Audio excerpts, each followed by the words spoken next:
Hello everyone and welcome back to Proxies. In this video I'm going to be giving you a Valor Overview. This is a new bot that has entered the market, so I'm very excited to go ahead and give you an overview here. Quickly before we go ahead and start today's video, if you're watching this on the Proxies website, you can read the rest of the written overview on this page, and you can hit the YouTube icon on this video player to go to our YouTube channel. If you're watching this on our YouTube channel, we do have the link to the overview linked down below. And finally, if you want to join the Proxies in-stock server, I'll leave a link down below. This is a server that we collect products with discount codes for you guys to utilize, so you can go ahead and secure the best products in the community for a cheaper price. So for the purpose of this overview, we're going to begin on the settings page. We're going to go over the functionality, go through every single page, then create a test task at the end. So on the settings page, it's going to show the Discord account that is binded to the key that I'm using. You can deactivate it if you wish. We have the member details, which is a renewal, the renewal date, and the key. And as you guys can see, as I hovered over it, it does show the key. So please keep that in mind if you are recording videos for yourself or screenshots. When you hover over it, it will show the key, but I did blur it out for this video. Then you have the update.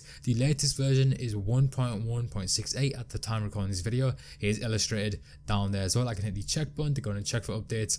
No new updates came up, so we're going to stick on this version. And for Discord settings, we have the Discord webhook, where you can choose to send notifications that are success based only if you wish by taking this. And then you have the test button to go and test it. Then you have the AYCD auto solve, which is the access token, API key, V3 capture, V2 capture, G test capture, and you hit the save button. And then we have the local computer time. So whatever your local computer time is, it will appear here with the Twitter button and some written documentation as well. And it shows connected, whether you're connected to the bot and everything's working fine. I should also mention you can't put the bot in full screen at the moment, but in the future this may change. But moving over to the releases page, this is all the releases that are happening for a given shoe. So as you guys can see, we have Foot Locker US and we have a bunch of stuff here, but let's go and break down what one of them looks like. So it shows the store, the monitor inputs, the early link, the shoe itself, obviously it's highlighted there, the picture, the date, and the time. If I hit the create button, I can go ahead and create a task. So last for the site, mode, and monitor input, I'll go ahead and pre-fill that information, the size, proxy group, profile, and task quantity.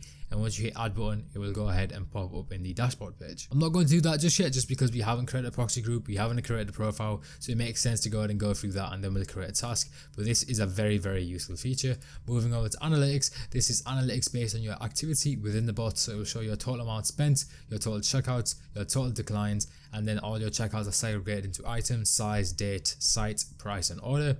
You have all of them if you want to hit all, and you have 24 hours if you want to see it from the past 24 hours. Moving over to the proxies page, this is where you can go and inject proxies into the bot that can be used with your tasks. To begin with, you can go ahead and import and export proxies. Very simple. Obviously, importing proxies requires you to go ahead and select a file in your file directory, and exporting proxies is taking proxies out of Valor and into a different place. It will show the amount of proxies you've loaded up here, and then you put it in the formation, IP port, username, and password. Once you go ahead and put proxies in here, you're going to put a proxy list name, you're going to save it, and then everything goes ahead and shows up here. So I'm going to go ahead and actually grab some proxies here. So give me one moment to go ahead and grab us some proxies for this video.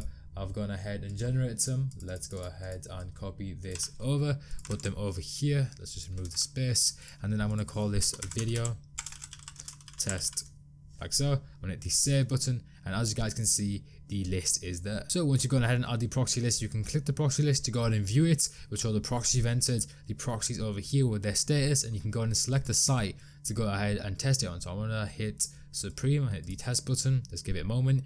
The speeds I've returned, I can individually test it and also individually delete it. I can delete all and delete the bad proxy. So let's say you have a huge list of proxies and some of them are bad or some of them are good. You can utilize this button to go ahead and delete the bad ones in the list. So now that we've gone ahead and talked about the proxies page, let's move over to the profiles page. And this is where you can go ahead and create a profile. Once again, we do have the import export system, so you can utilize that if you wish. And then you can go ahead and fill out this information to create a profile. So it's pretty standard. Profile name for distinguishing purposes, first name, last name, email, phone number, address 1, 2, country, state, city, and zip code. You can toggle this option to use billing, same as shipping. If not, then you can go ahead and filter between shipping and billing, and you can go ahead and configure that, but I'm going to keep it the same. Then for card information, we have a card number, expiration, CVV, and then it's represented over here. And once you go ahead and add your profiles, they will appear here. And it's also worth mentioning, as you guys can see, it says releases updated. That is because the releases section is getting updated live within the application, so they regularly go ahead and perform maintenance on the releases to make sure you have the up-to-date releases in that section. So I've gone ahead and created my profile here. I'm going to hit the save button, and as you guys can see, it's gone ahead and created my profile. If I select the profile, you will go ahead and see the information here. You can duplicate the profile, delete a profile from the list, hit this button to go ahead and edit it, and these numbers will show the last numbers of the card number. So now that we've gone ahead and spoke about profiles, let's move over to the dashboard page, which happens to be the final page within Valor. There is a lot of buttons here, so I'm going to go ahead and break it down. When you go ahead and create tasks, they will appear here, segregated under site, product, size, profile, proxy, status, and actions. Then at the top, you have the create button. It will show the total tasks running here. You can import tasks, export tasks. You can open up the capture, and what this will go ahead and do is open up the harvester, and any captures that go ahead and get processed during the task will be sent here. I will break this down in just a moment. I want to go ahead and continue talking about these buttons. You can schedule tasks that will be based on your local computer time, and you can filter it per site, and then you can go ahead and mass edit tasks, for example, which I will demonstrate in this video, and then you can search for your tasks if you have loads. Then you have the collective buttons such as start all, stop all, and delete all. So just to go ahead and break down the harvester before we move over to the task section, you can go ahead and configure what type of captures are going to be coming through. You can test the capture if you wish using this button. You have V2 and V3. That's completely up to you which you toggle. You can enter a proxy that can be used on this harvester. You can hit the YouTube button, and that will go ahead and prompt you to sign into your account on this harvester. You have the logout button, and then your add a harvester button to go ahead and add another harvester. But just for the purpose of this video, we're going to stick with one. Let's hit the create button, and this is what the create task section looks like. You have the site, mode, monitor input, size, proxy group, profile, and task quantity. But let's go ahead and actually create a task for an actual item, and I'm going to show you how this all works. So I have an item here called the camo iPhone case in the blue camo that is in stock at the moment that we can run a test task on.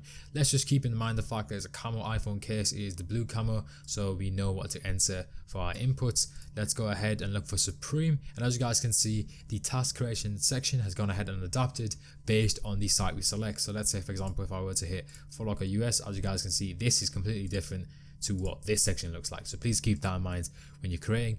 For mode, I'm going to hit hybrid. For category, it is within accessories. For the color, we're going to call it blue because it is blue. For the size, we're going to hit random. For the proxy group, we're going to select our proxy group, or you can hit no proxy if you wish. For the profile, we can use all profiles if you wish, and it will display how many profiles are there, but I'm just going to hit this individual one. For task quantity, we're going to call it 1. Now I'm actually going to change my mind. I'm just going to set the color to a random one that isn't actually there, just to show you what happens when something goes wrong with the task. Let's say we have the sizing wrong or the color wrong. I just want to demonstrate that in this video. But for the monitor input, it's separated by keywords. So I'm going to put camo iPhone, and that should be good to go. We're going to hit the add button, go ahead and start it. But it's good to mention that all the details are segregated over here.